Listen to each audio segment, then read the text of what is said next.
Hello. In the traditional motion picture story, the villains are usually defeated. The ending is a happy one. I can make no such promise for the picture you're about to watch. The story isn't over. You and the audience are part of the conflict. More human beings were slaughtered in the 20th century than in all previous centuries combined.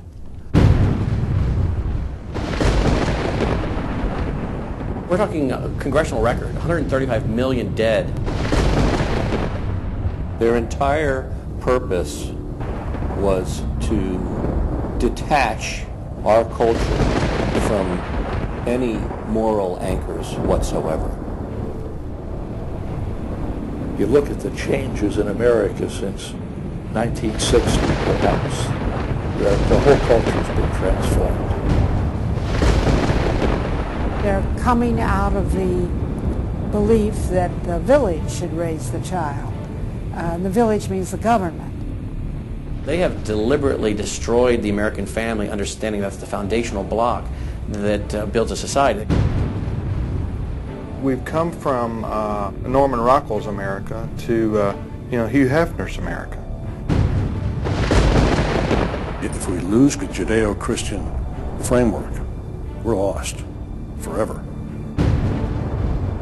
The left wants you to think that the cultural changes that have taken place in America since the 1960s have done nothing but progress us forward toward a brave new world.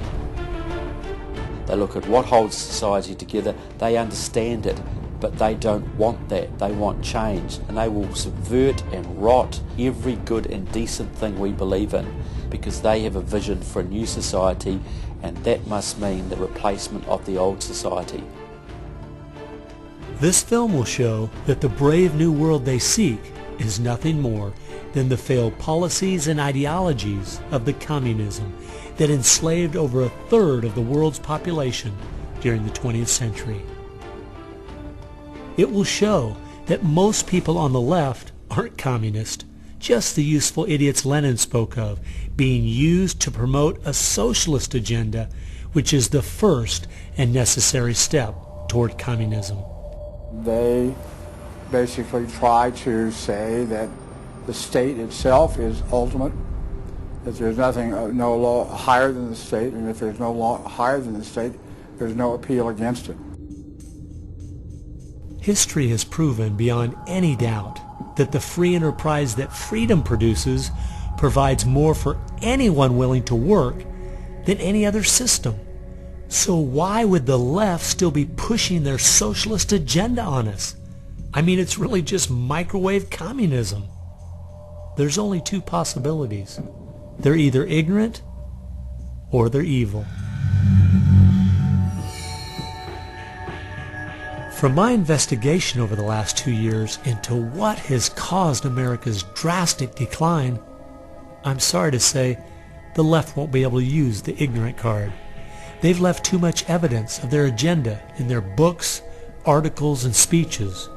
No, America has an enemy that is getting very close to accomplishing its plan of destroying the greatest country in all world history. Once people figure it out, they're going to do what people everywhere do. They're going to start protesting, and they're going to start revolting. And when that happens, that's when the powers that be feel threatened, and they use the power that they have.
This story really begins for me back in the summer of 1992. I got a phone call from an older gentleman I knew who was a writer, and he asked me if I'd go attend a meeting for him at the University of California, Berkeley. He told me that the Communist Party USA had recently split over differences of how to best take America down. Some were wanting to still work toward a violent revolution, while others were wanting to focus their efforts on using public policy to subvert America from the inside. He was curious what they had to say. I mean, after all, the Berlin Wall had just come down, the Soviet Union had dissolved, and the whole world was saying communism is dead. So why were they meeting, and what were they up to? I was in graduate school at the time, and the whole idea of slipping in undercover into a communist meeting sounded pretty neat, so I decided to go. The first surprise I had was when I walked into the auditorium. I was expecting it to be filled with college radicals, but instead it was 50, 60, and 70-year-olds, grandparents, professionally dressed with briefcases, and I realized this might be a little more serious than I thought. As the weekend unfolded, I listened carefully as they outlined their plan and agenda and how they were going to infiltrate the institutions of America to influence us in the direction they wanted us to go. To destroy our families, they wanted to promote cohabitation instead of marriage. They wanted to try to get children away into government programs at the earliest age possible. And they also said they'd like to get behind the feminist movement because they felt it had been very successful in making women discontent with marriage and motherhood. To destroy business, they wanted to get behind the environmental movement. And in 1992, the environmental movement was very modest, but they thought it was the only vehicle capable of creating enough regulation and red tape to discourage business growth. And finally, to destroy our culture of religion and morality, they said, if we can get Americans to accept homosexuality, they thought it would begin to extinguish our traditional moral values Americans held. I remember thinking at the time, this plan doesn't seem very realistic. It's not something I'll need to worry about in my lifetime. It was 15 years later, I was appointed by the governor to be a state representative in the legislature.